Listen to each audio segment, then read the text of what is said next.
Hello, this is Danielle Yałowiecka with the BBC News.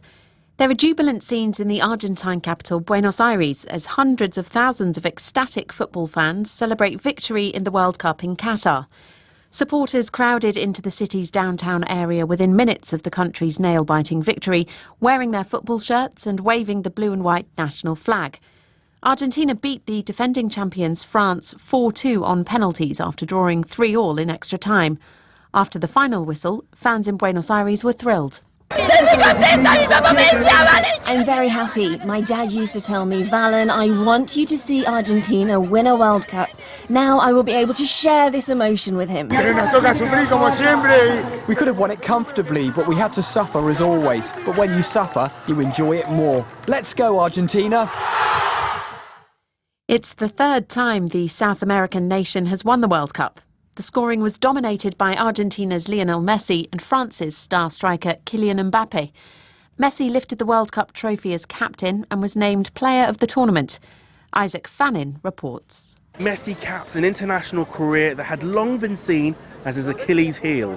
He'd won it all domestically, 7 Ballon d'Or titles given for the best player in the world, often compared to another famous Argentinian number 10, the late Diego Maradona. The knock was that he'd never led his country to World Cup glory, but he signs off his international career a world champion, just like Maradona, his legacy complete.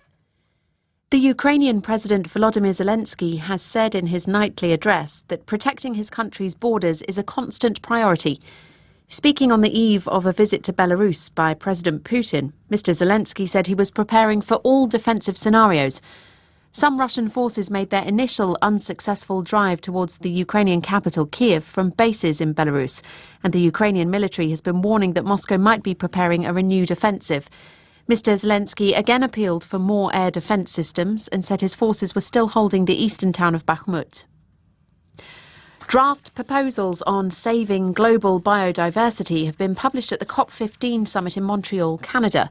With just a scheduled day of talks left, the draft covers 23 targets. Here's Helen Briggs.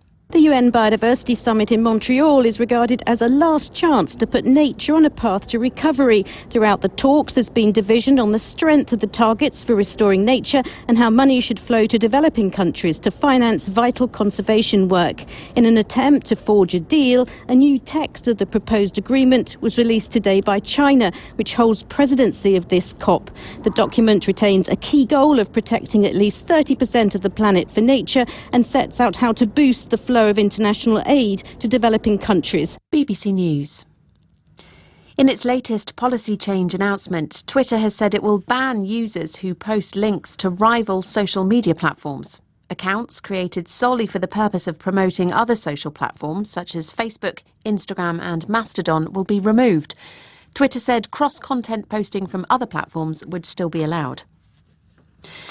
The United States has given a guarded welcome to Saturday's assembly elections in Tunisia, which saw a voter turnout of less than 9%.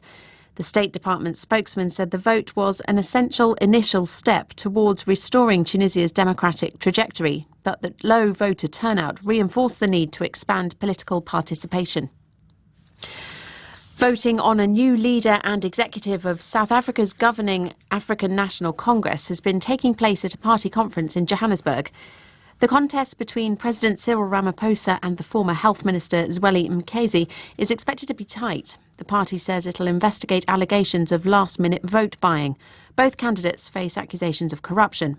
Nomsa Maseko is at the conference. It does look like it's neck and neck because at some point it looked like President Ramaphosa was sailing through because he received the highest number of nominations from the ANC branches. However, with the last-minute caucuses and lobbying behind the scenes, it does look like Zweli Mkhize, the former health minister, has made some serious inroads. There have already been allegations that have been made from both sides that money has been exchanging hands in terms of vote buying, and these are allegations that all of them have denied.